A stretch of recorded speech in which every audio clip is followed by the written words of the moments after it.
जहाँ नहीं गया से जिथे नहीं गया तक, एक कविता एक सेतु। 30 जून 2025 को पंजाब के मोहाली स्थित भाषा विभाग कार्यालय में एक विशेष साहित्यिक आयोजन हुआ, जिसमें हिंदी कवि अमृत रंजन की काव्य पुस्तक जहाँ नहीं गया के पंजाबी अनुवाद जिथे नहीं गया का लोकार्पण और विचार गोष्ठी आयोजित की गई। यह अनुवाद पंजाबी कवि गुरिंदर सिंह कलसी ने किया है और इस आयोजन का उद्देश्य भाषाई सेतु निर्माण, साहित्यिक संवाद और कविता के विचार तंतु को दो भाषाओं में विस्तार देना था। इस आयोजन की अध्यक्षता साहित्य अकादमी पुरस्कार प्राप्त लेखक तरसेम बरनाला ने की और मुख्य अतिथि के रूप में उपस्थित थे प्रतिष्ठित लेखक संपादक डॉक्टर प्रभात रंजन, डॉक्टर दर्शन कौर जो जिला भाषा अधिकारी कार्यालय की खोज अधिकारी हैं, ने स्वागत भाषण में इस आयोजन की पृष्ठभूमि और महत्व को रेखांकित किया। उन्होंने कहा कि अनुवाद भाषाओं के बीच पुल का कार्य करता है और यह पुस्तक निश्चित ही पंजाबी पाठकों को अपनी जड़ों और सांस्कृतिक विरासत की ओर उन्मुख करेगी। तरसेम बरनाला ने कविता लेखन और अनुवाद दोनों को ही चुनौतीपूर्ण कार्य बताते हुए कहा कि गुरिंदर सिंह कलसी ने इस कठिन कार्य को अत्यंत सहजता और सौंदर्य से संपन्न किया है।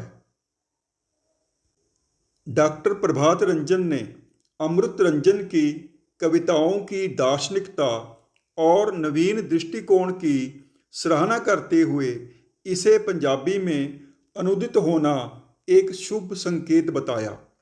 उन्होंने विशेष रूप में इस बात को रेखांकित किया कि आज के दौर में ऐसी मौलिक और प्रश्नोन्मुख कविताएं एक नई साहित्यिक चेतना का सूत्रपात करती हैं।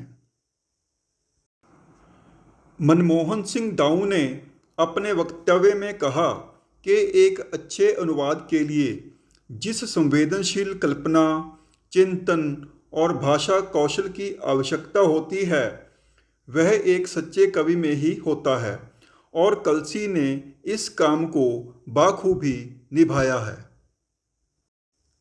पंजाबी के कवि लिपि दा महादेव ने कहा कि अमृत रंजन की कविताएं पाठकों को मौन, एकांत और दर्शन की ओर ले जाती हैं।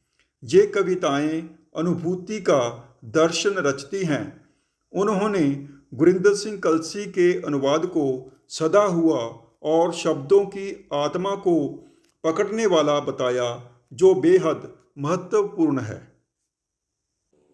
डॉक्टर मेहर मानक ने कहा कि आज के समय में सत्ता और व्यवस्थागत ताकतों के विरुद्ध आवाज़ उठाने वाली कविता का अनुवादित होना आवश्यक है। गुरमान सैनी ने अनुवाद प्रक्रिया की बारीकियों और उसके पीछे की दृष्टि को साझा किया। डॉक्टर गुरविंदर अमन और डॉक्टर राजेंद्र सिंह कुराली ने भी अपने विचार व्यक्त किए।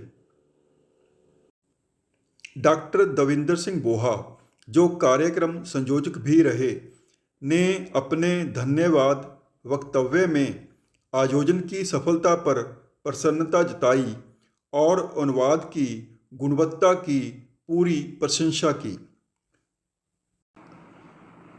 हिंदी कवि अमृत रंजन, जिन्होंने 12 वर्ष की आयु से कविता लेखन शुरू किया था, ने अपनी रचना प्रक्रिया पर काव्यात्मक ढंग से बात करते हुए कहा कि कविता और कला के साथ जुड़ाव उन्हें भीतर से समृद्ध करता है। अमृत ने बताया कि कैसे उन्होंने कम उम्र में कविताएं लिखना शुरू किया था। कविता उनके लिए अभिव्यक्ति नहीं, एक ज़रूरत बन गई थी, एक ऐसी जगह जहां वह अपने प्रश्न रख सकते थे, बिना डरे, बिना किसी उत्तर की अपेक्षा के। उन्होंने बताया कि कैसे कविता उनके लिए वह जगह है जहां वह खुद से बातें कर सकते थे। अमृत ने बताया कि जब उन्होंने देखा कि कलसी जी ने उनकी हिंदी कविताओं का पंजाबी में अनुवाद किया है, तो उनके भीतर एक भरोसा फिर से लौटा, शब्दों पर, उनके असर पर। अक्सर हमें लगता है कि हम जो लिखते हैं वह कहाँ तक पहुँचेगा, किसे छुएगा, लेकिन जब कोई दूसरा व्यक्ति, वह भी किसी और भाषा का कवि, अपनी कविताओं से इतना जुड़ जाए कि उनका अनुवाद कर डाले, तो यह बहुत बड़ी बात होती है। अमृत ने गुरिंदर सिंह कलसी जी का दिल से आभार व्यक्त किया और कहा कि उन्होंने शब्दों को अपनी भाषा में नई जिंदगी दी। यह उनके लिए गर्व की बात है कि उनकी कविताएं अब पंजाबी पाठकों तक पहुंचेंगी। उन्हें यह भी बहुत अच्छा लगा कि इस आयोजन में इतने सारे पंजाबी लेखक, कवि और पाठक शामिल हुए।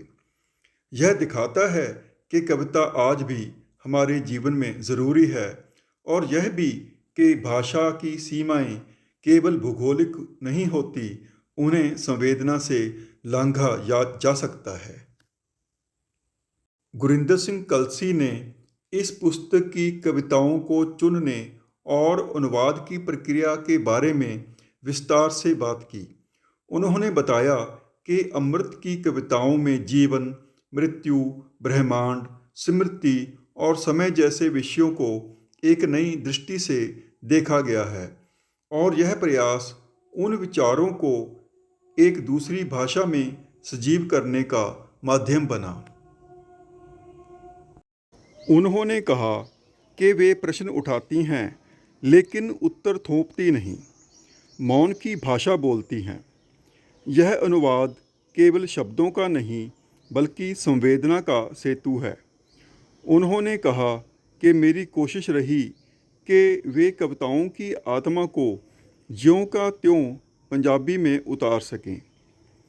अमृत की कविता जीवन, मृत्यु, ब्रह्मांड, स्मृति और समय से संवाद करती हैं।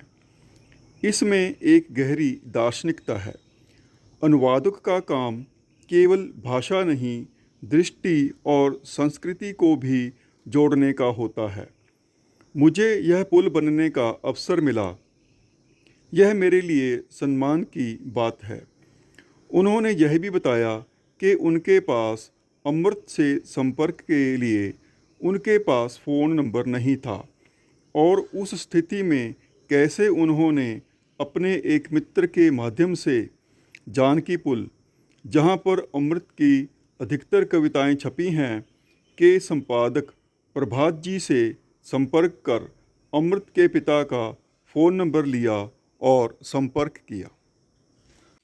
इस कार्यक्रम में उपस्थित रणजीत कौर सवी, देविंदर ढिल्लों, गुरदर्शन सिंह मावी, कुलविंदर खैराबाद, नरेंद्र लौंघिया, हरजीत सिंह, ध्यान सिंह काहलों जैसे रचनाकारों ने अपनी कविताएं प्रस्तुत कर आयोजन को और भी जीवंत बना दिया। राजेंद्र कौर मोहाली ने भी विशेष रूप में काव्य पाठ किया। मंच संचालन का दायित्व जितेंद्र कौर माहल ने बेहद प्रभावी रूप से निभाया। यह कार्यक्रम केवल एक पुस्तक विमोचन नहीं था, बल्कि हिंदी और पंजाबी भाषाओं के बीच एक गहरे साहित्यिक संवाद की मिसाल था। हिंदी के युवा कवि अमृत रंजन की काव्य दृष्टि, जो परंपरागत चौखटों को तोड़ने की आकांक्षा से भरी हुई है, जब पंजाबी में अनुदित हुई तो उसकी मौलिकता और अधिक मुखर होकर सामने आई।